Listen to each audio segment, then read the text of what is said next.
So this story happened in a Spanish-speaking country, and it happened in Spanish. But I'm guessing that if I should hear, I should tell it in English. So I'm going to do that. I'm standing at the bus stop under the mango tree in my neighborhood in La Mesa, a small town in Colombia, and my son's bus driver is looking at me very happy and telling me that I've won the lottery. And I am crossing my arms and saying, "What lottery? I don't even gamble. I don't even believe in lotteries." And there's sort of a standoff going on, and my 10-year-old son is looking at me kind of concerned. And finally, my neighbor, Doña Mercedes, who is always walking around, keeping an eye on everything. She's very needy, but she's very sweet. And she comes running up and she says, "Rebecca, don't you remember? I sold you a lottery ticket for my grandson's childcare." And I go, "Oh yeah, I remember giving you like the equivalent of $1 for that ticket," and then just forgetting all about it. So the bus driver's so happy, he says, "Okay, good, you remember." And the bus driver, his name is Victor Hugo, Victor Hugo for real. He says, "Okay, come to the radio station tomorrow morning at 7 o'clock to claim your prize in the lottery." And I say, "Okay." So the reason I'm at that place at that time is that, like, 20 years before that, I was a newspaper reporter in Brownsville, Texas, and I met this wonderful Colombian. His name was Thatcher Murcia, and it was love at first sight. And we got married shortly after that. And I had this real serious career as a writer. I worked at the Brownsville Herald and the Austin American Statesman in Texas, and then I became an author and a translator and an interpreter, and basically my whole life was words, and also, having kids and stuff like that.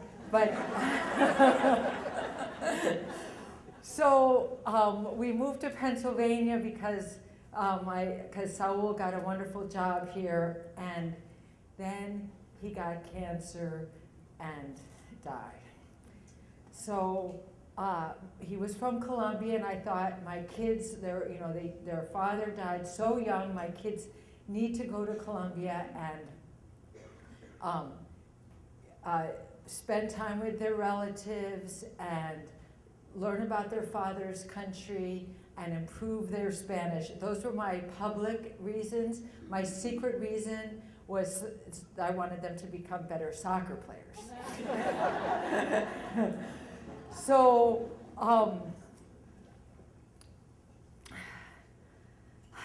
as soon as we packed everything we could into 6 suitcases and moved to this little town in Colombia. And the moment before we had finished unpacking our suitcases, my kids were involved in a soccer game. And they were, from the moment we got there, with the exception of some intestinal issues, which I won't go into,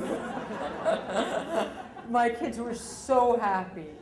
Meanwhile, I struggled. I mean, I was trying to masquerade as a Colombian housewife, and this was not my anything I had any skills at. There was bureaucracy, there was the food. I mean, I'd go to the market and I wouldn't know what to do with this food. And there was the dishwashing and the clothes washing, because there was no dishwasher and there was no washing machine. And then there was also the loneliness, and I would be walking down the street and I'd see a person and I'd think, no, that's not Saul. So it was a real hard time, but here was this cool thing with a lottery. And so the next morning, Mario and I go up to the radio station, and they show us into this booth, and I sit down, And the announcer says, "Buenos dias." And I say, "Buenos dias." And there's this silence. And I'm waiting for her. I know there's not supposed to be silence on the radio, but I'm waiting for her to ask me a question or tell me what to do. And she says, "Well, it seems as if our guest from the United States, Rebecca Thatcher Murcia, has nothing to say."